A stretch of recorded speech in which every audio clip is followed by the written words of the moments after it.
Hey everyone, welcome back to another episode of Invasive Species, the series where we run Kanto mons in Hoenn and Hoenn mons in Kanto. The rules are outlined in great detail in the description below, but here's a recap for you. Only Abra in battle, no items in battle, held items are allowed, we run on max IVs, we pick the nature, if applicable we choose the ability, we have access to a single egg move, and we choose the hidden power type. For those of you tuning in for the first time, first off, welcome aboard. Just know that in instances like this where mons like Abra are in other regions, I take into consideration the generation in which the Pokemon debuted in. As Abra debuted in Gen 1, thus the Kanto dex, I'm running it as a Kantomon.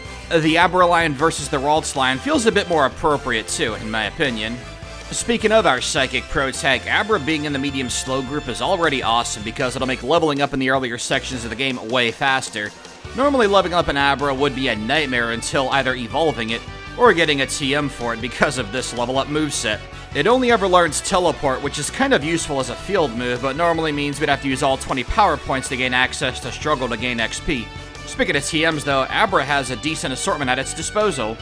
Compared to Ralts, this list is a bit inferior since there's no Thunderbolt for us, but Shockwave is still much appreciated between having access to an electric move as well as bypassing accuracy and evasion modifiers.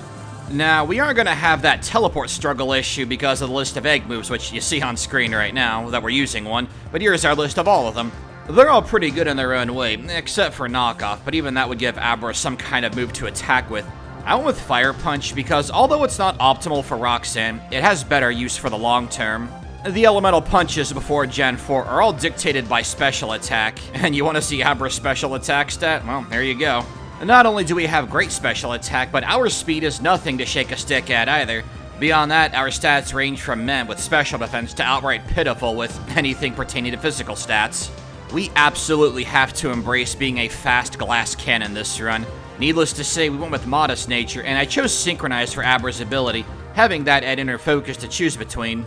As Abra is fully optimized, at least to the best of my ability, it ought to be fun to see how fast it can get through Ruby, as it is not being held back by needing to use Struggle and overleveling big time to beat Roxanne, hence the title of this video. If you can't tell, I expect great things from Abra in this series. Now, if you're interested in watching a Fire Red Abra run where we have the complete opposite on display here, where Abra has to go through Fire Red using only physical moves, be sure to check out my run. I will leave that in a pinned comment in the comments section for you. Oh, and one more thing is typically we'll catch Zigzagoon. One of them is good enough anyway for the HMs, but having a pickup army is just kind of awesome because we're going to be able to buy moves like Psychic as soon as possible in this run. Yeah, using Fire Punch to try to fight Zigzagoon was a no-go, so I just kept throwing Pokeballs. It took us a while to get to her gym.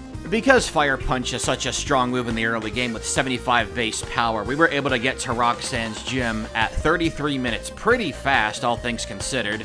And I have to say, I'm pretty surprised by the damage we're dealing. Geodude doesn't have the best special defense, but still, that's pretty good. Rock 2 missing is even better. Second round, Geodude goes for Defense Curl, which would have been fine from Gen 4 onward, but it's a special move, Fire Punch, in Generation 3. At that health, Roxanne will opt for a potion, but that's not going to help her because we outdo the 20 hit points that heals. Down goes Geodude.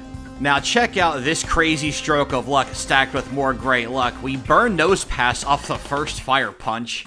Not only that, but she wastes time with Harden on the next turn, and then after that goes for Rock Tomb, but misses. We've taken no damage against Roxanne so far. This is insane. And spoilers, we will take no damage. I wasn't expecting that. That was like tool-assisted levels of luck there, but if it's bad luck you want, don't worry. We're going to see some of that a little bit later in the run. But for now, let's ride this high, shall we? We're going to go straight for Brawly's gym, and I don't think he's going to be that tough either. Having battled some trainers along the way because getting stronger is always nice, we clock in just under an hour at 59 minutes. Now, Brawly leads off with Machop. This thing has Guts as an ability, so we actually do not want to burn it. Turn 1, we trade Fire Punch and Leer. Brawly's going to heal with a Super Potion, but that's not going to help him out very much. Brawly decides to double up on Super Potions. That's great because that means he's wasting both of them on Machop and not his ace, Makuhita, who's about to come out, and we have full health for it. Makuhita has bad special defense, but it also has Thick Fat as an ability, hence we're not dealing as much damage. Bulk Up is a wasted turn. Fire Punch brings Makuhita to red, Arm Thrust brings us to 33 out of 48, yeah, we're fine. I gotta say, for a 2-hitter, that was still a fair bit of damage. Now, we've seen some amazing early game success, but next up is the Cycling Road rival, May or Brendan, depending. Of course, since we're playing as Brendan, it's gonna be May. This is a notoriously difficult fight in speedruns and in solo challenges, and consider that our Abra is not that much higher level than Marshtomp, this could spell disaster. At the same time, her Marshtomp is the only thing I'm gonna be worried about here. Certainly not the one that she leads off with, Shroomsh, and we have Fire Punch. That's gonna be an easy one-shot. Alright, May, who are you gonna send out next? Numel, interesting. I was not expecting that. Well, we have Thief. That's gonna be a two-shot on this little guy. We don't take that much damage going into Marshtomp. I don't know if we'll be able to tank a Mud Shot, though. Now, as she sends it out, we're gonna go for Fire Punch, hoping for a burn. It does deal a bit less damage, but I do think that it's the strat. Okay, so at 4 health, that was probably a low damage roll. Mud Shot can miss. I mean, it's a 5% chance, and it's not going to here. Now, there is a way that we can potentially get by this fight at this level, because Marshtomp has Bide, and in some of our recent Pokemon Ruby runs, Marshtomp has really liked to go for this move. However, as we go through these failed attempts here, it can't just simply go for Bide, because, I mean, we can stall it out with using Teleport, so that we don't take damage in return once it unleashes energy. What we want is a burn on our first Fire Punch, and then to have Marshtomp go for Bide. That's not terribly bad luck, considering how RNG-dependent some fights can be in Pokemon challenges. But not only do we want the burn to deal damage over time, which Bide does not calculate while storing energy, a Pokemon who is burned, unless it has Guts, will have its attack stat cut in half, which means we can tank more Mud Shots. And because May sends out Marshtomp last, we don't have to worry about anything coming after that, so it's just a matter of stalling out Marshtomp, hoping for a Bide, all that good stuff. And of course, we've leveled up as much as we possibly can off of trainers up to this point. I really don't want to have to grind off a wild Pokemon and ruin our momentum. The rest of the fight is absolutely trivial, though, because Shroomsh, unless we get hit by Effect Sport, which did happen once, is always going to be a one-shot. That critical hit was just for good old overkill. Numel is always a two-shot with Thief. Here, Marshtomp ends up going for a Bite on turn 1. We don't get a burn, but we can spam Teleport while it's storing energy. Then we get a crit and a burn, and you can see just how much less damage Mud Shot is dealing to us. That didn't take too many tries, all things considered. I'm just glad I didn't have to grind off wild Pokemon. And feeling pretty confident that we can head straight for Watson. Now, Fire Punch, this is the reason why I picked this egg move. Well, one of the reasons anyway, is because Fire Punch is going to make him a lot easier to take out. Unfortunately, our little Zigzagoon pickup army didn't get enough valuable items for us to have Psychic, so we'll have to use Fire Punch on Voltorb as well. Still, if that's our biggest obstacle, I think we'll be fine. Especially because Watson likes to lead off with Magnemite, part Steel type or faster, one shot with Fire Punch. Watson sends out Voltorb next. Fire Punch turns out is not a one-shot. Spark, it does hit, but doesn't paralyze, thankfully, otherwise we might actually lose. Voltorb is no threat going forward because all Watson's going to do is heal it with his Super Potions. Once he's out, we finish Voltorb with Thief and we should be good to go. Can we one-shot the Magneton? Come on, come on. Alright, we do. Very nice. Now, we're not too far from getting the Psychic TM. Again, would have loved that for this fight, so Voltorb would have been a one-shot, but I don't mind. We're also going to teach Shockwave as Abra can learn it, and the coverage is nice. Oh yeah, Maxie, better cover this fight real quick. Mighty End goes down in 2 Fire Punches, but we are hit by Sand Attack. Next up is Golbat. We have Psychic and Shockwave to deal with this thing. We're going for Psychic. We one-shot it with an unnecessary critical hit. Last is Camerupt, and to my great surprise, we do not one-shot it with Psychic, but Maxie's just going to use a Super Potion. It doesn't restore Camerupt to full, and we take it out. Now, I typically like to battle all the trainers in a gym because you can only ever battle them once. You defeat the gym leader, and it's over. However, in this case, I don't think we're going to need the extra experience points. We're making a beeline straight for Flannery, and as we go through her little geyser puzzle here, we're going to stop in front of her and drop a nice healthy save. Prep up, all that good stuff. We clock in at 2 hours and 5 minutes. Now in Ruby Sapphire, she leads off with 2 Slugma. Big shock here. Slugma number 1, one shot with Psychic. That means the second one will be as well. What a surprise. Actually, what did surprise me is Torkoal getting taken out so quickly. Next up is Norman. We are going to battle the trainers in his gym because he has 2 Slacking, one of whom he leads off with, and a Vigoroth. Let's see how we do. While it looks like Psychic is dealing about 3/4 of its health, it goes for Facade and deals all of our health. I'm not surprised by that part. Alright, it's rare candy time. I typically like to save these for as late as possible, but I think this is a good spot to drop them. Plus, there's plenty of more we can still get. I gotta say, Abra making slick time. At level 43, let's see if we can one-shot Slacking with Psychic. That's a negative, but we somehow tank Facade. I wasn't expecting that with 15 base defense. To damage range, that's good, and Vigoroth is easily a one-shot. Slacking 2 survives, and we're easily finished off. Okay, I do see a path to victory here. So we need to roll a high damage roll against Slacking 1 and crit Slacking 2. And I gotta say, as we're going through these failed attempts, it turns out that our damage range on Slacking 1 is pretty high in our favor. This is one of the areas in this run where I was expecting Abra to struggle because Slacking is pretty darn strong, and with having 2 of them to fight, yeah, it's gonna be, it's either we over-level for this fight, which I don't want to do, or we can hope for a critical hit. Crit fishing, hardly the worst thing to ask for in Pokemon. I believe in Generation 3, it's 6.25% chance to critical hit, without modifiers like Focus Energy, or a higher crit move like Slash. And feel free to correct me on that one. And one of the best parts about battles like this is I can just mash Psychic and watch something on my Chromebook while I'm doing this. It's pretty on brand where Abra would be, even without the egg move, although the time would be higher and the level would be higher because of having to grind to get by Roxanne. Well, in this attempt here, we don't get the damage range on the first attack, but we do on the second, so we can't get hit going forward. Vigoroth's a one-shot like usual, and boom, there we go, critical hit on Slacking 2. We can move forward and continue to bulldoze through Hoenn. And in the last required rival battle, we have a significant level lead, and our best move, Psychic, with the same type attack bonus, so Maze Marsh Stomp is hardly going to be the threat it was back in Cycling Road. This fight is usually pretty trivial. I don't recall struggling with this fight. Again, I've done quite a few of these runs, so I don't remember off the top of my head, but I'm sure there's one eventually where this is going to be a hard battle. Yeah, you see it on screen right now. Next up is Winona. We match up pretty well against her. She leads off with Swella, who is fast, but not faster than us, and it gets one shot by Psychic. For Pelipper, we'll switch to Shockwave, 4 times damage. Skarmory is a one-shot with Fire Punch. Now, Altaria does survive, and it goes for Dragon Dance. Unfortunately for Winona, it's not going to outspeed us with just 1. Now, the next major battle is Tate and Liza, the Psychic Gym. This one I'm kind of worried about. We don't have a great answer for her. Yeah, we can learn Shadow Ball, but don't forget, it's physical in this game, so not a great option for Abra. I think we'll have to muscle through it with Psychic, despite the fact that they both resist it. It's been a hot minute since we've checked our time. What do we clock in at? Saving in front of Tate and Liza, we are at 3 hours and 26 minutes. Go Abra. Fully optimized, this little dude's a beast. And we need a tag team partner to battle Tate and Liza. Meryl has Defense Curl, they don't have physical attacks, it's absolutely perfect. Gotta say too, Psychic doing a lot more damage to Lunatone than I thought. Solrock attacking Meryl is perfect, and yeah, that's gonna be a 3-shot on Lunatone for sure. Unfortunately for us, however, Lunatone puts us to sleep, and it's Goodnight Irene. The combo, the Flamethrower and Psychic from Lunatone takes us out lickety-split. Despite our disadvantage, however, I don't think this fight's gonna take too many tries to get by. However, I do think it's imperative that we take out Lunatone first, being that it has Hypnosis. We don't mind Flamethrower from Solrock, it's not that great with it anyway. Hypnosis misses, down goes Lunatone. Solrock sets up Sunny Day, so we're gonna go for a Fire Punch. Deals a bit less damage, but we get the burn. Very nice.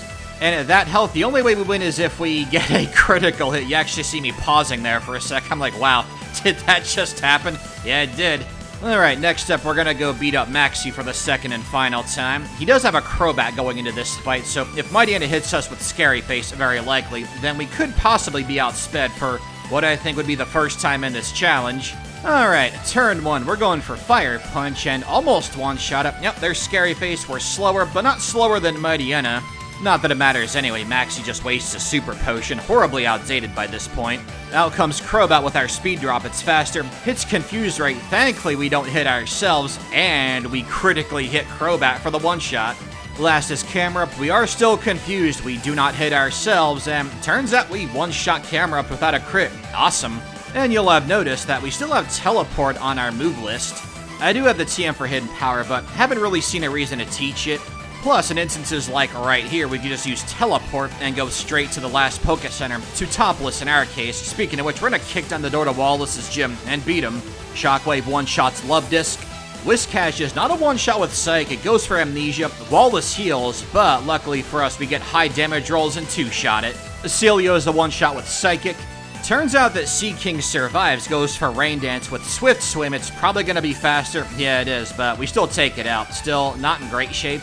Milotic Tank Psychic almost takes us out with Water Pulse between Same Type and Rain Dance, but we're able to two-shot it. Okay, that was closer than I was expecting. Okay, as we partake in Invasive Species Tradition and beat up Wally, let's discuss the Elite Four. Now, Abra has done really darn good throughout most of the run here. It's had a couple of struggle spots, but I don't think any trainer is going to be harder to get by than Sydney. His entire team resists our best move, Psychic, and while we have an answer for some of them like Cacturne and Shiftry with Fire Punch, the one I'm actually really worried about is Sharpedo. It's fast, it resists our best moves. Actually, it resists all of our moves we're going to have by the time we get there. And although it's a better physical attacker, having the same type of attack bonus with Crunch coupled with our mediocre special defense, yeah, I'm not looking forward to that. So as usual, we're going to run our last minute errands here before partaking in our League Gauntlet. And you know what? I want to try at our current level, level 59, just to see how we match up against Sydney. What I'm curious about is our play time. Our in-game time is 4 hours and 22 minutes. That's pretty incredible. Pinsir just beat Ruby at this point by about 4 minutes. Going through this run, I'm like, okay, I kind of understand why they didn't give Abra a special attack. This thing's a monster. Okay, turn 1, we're going to set up Calm Mind. Mightyena goes for a takedown. That's actually great because we can definitely take it out with Fire Punch now. Cacturne's next. Interesting choice. Thanks for the free one-shot, jerk. Out comes Sharpedo, takes half from Hidden Power, and yeah, Slash easily takes us out. Now, I'm going to try again a few more times because I want to test out damage rolls against Sharpedo, and it turns out that first attempt was pretty darn lucky. Why is that? Because Mightyena just loves going for Sand Attack, and we like to miss like crazy getting hit by a single one. And for our Abra, Mightyena is not a pushover either. It also has same type attack bonus from Crunch, and it has Takedown. Yeah, this is definitely a spot where we're going to have to use more rare candies. Thanks to our pickup army, as well as having plenty more to pick up by the time we got to Norman, we have 8. I don't know if we're going to have to pop all of them, however. I'm thinking that we'll start off at level 65 to see how we do. I'm no expert on things like damage rounding thresholds. I just take a look at our special attack and I'm like, okay, that should be good enough. And I compare it to earlier attempts. I'm like, okay, Fire Punch at level 65, well, hopefully it'll one-shot Mightyena. Basically, as long as we can tank a shot from Sharpedo and fake out from Shiftry, which it'll almost certainly go for. It loves doing that. We should be alright. Now, against Mightyena, we're going to go for a single Calm Mind, and Takedown does quite a bit of damage to us. You know what? We're going to risk a second one, and Takedown doesn't take us out. We take it out with Fire Punch, though. Hopefully we can take out Sharpedo with a single attack. We go for Hidden Power to avoid contact. Well, that was a critical hit. I won't say no to that. Absol's a one-shot with Fire Punch. Thanks to our Citrus Berry, we tank Fake Out and one-shot Shiftry with Fire Punch. Okay, that was a little blunt force trauma, but, well, if we can make progress, that's what matters, right? Alright, Phoebe time. Calm Mind. It goes for Confuse Ray. We have a Person Berry. We're gonna go for Psychic now, because we don't want Curse. And we one-shot Dusclops. Very nice. Now, as we one-shot our way through the first Bayonet, and the second Bayonet, Dusclops too. Oh, we do one-shot. Very nice. Sableye is going to be a bit of a concern, though. Or not. Fire Punch, always clutch. Alright, next up is Glacia. Her 2 Glalie have a Crunch, which is very dangerous. She leads off with one. We have to set up Calm Mind regardless. There's Crunch at crits, and... man. Wow, that almost one-shot us, but almost is not enough here. Okay, the Glalie and the Celio, I'm not concerned about at all. Walrein, on the other hand, might be able to tank Psychic. Or maybe not. Okay, and getting by Glacia, we're going to get by Drake because our hidden power type is Ice, and Drake's team, most of them, is 4 times weak to Ice, so we're just going to brush by this like it's an inconvenience hardly worthy of Abra's time. Well, I'm not going to just cut the fight out. I mean, you see it on screen sped up real fast. A series of 5 one-shots with hidden power Ice. Very amazing. Moving on. Now, the champion we kinda match up well against, but at the same time we don't. Psychic's not gonna be that useful in this battle, so we're actually gonna get rid of it. You see, Abra can learn Safeguard, TM20. You get that from Lily Cove. We can slap on a Pechaberry just for extra safety, but if we can catch Skarmory in the good old-fashioned Gen 3 Love status loop, we should be good to go. Although it's kind of funny, that trick doesn't work as well in Ruby Sapphire as it does in Fire Red, Leaf Green, and Emerald. You'd think it'd be the other way around, but apparently not. Still, it's pretty incredible to think that Abra is capable of our no-save gauntlet. That's always optional criteria here in Invasive Species because some Pokemon just can't do it, and the fact that Abra can legitimately surprised me. Well, I shouldn't say it can, we still have to beat Steven first. Okay, turn 1, we go for Calm Mind, Skarmory, going for Toxic right away. Pechi Berry cures it. Turn 2, Safeguard, Spikes. Calm Mind, Steel Wing, wow, yeah, we gotta attack. Fire Punch one-shot Skarmory, Hidden Power Ice one-shots Cradilly. Claydol is also a one-shot, thankfully. Next up is Aggron. We go for Fire Punch. It deals neutral damage, but it has pretty bad special defense. Oh, come on. I guarantee you that was a low damage roll. We should have one-shot Armaldo. Alright, be that way, game. We'll play your little game here again, going through the RNG slots, hoping that we can one-shot Sharpedo, and Phoebe doesn't go for Curse right away. That's an instant reset if that happens.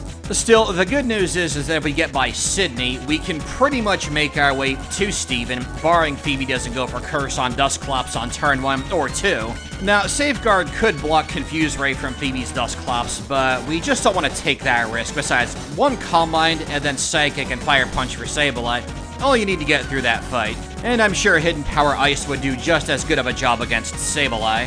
And I gotta say, as far as Abra's performance here in Invasive Species goes, I was expecting it to do pretty well pre-Elite Four, and it did.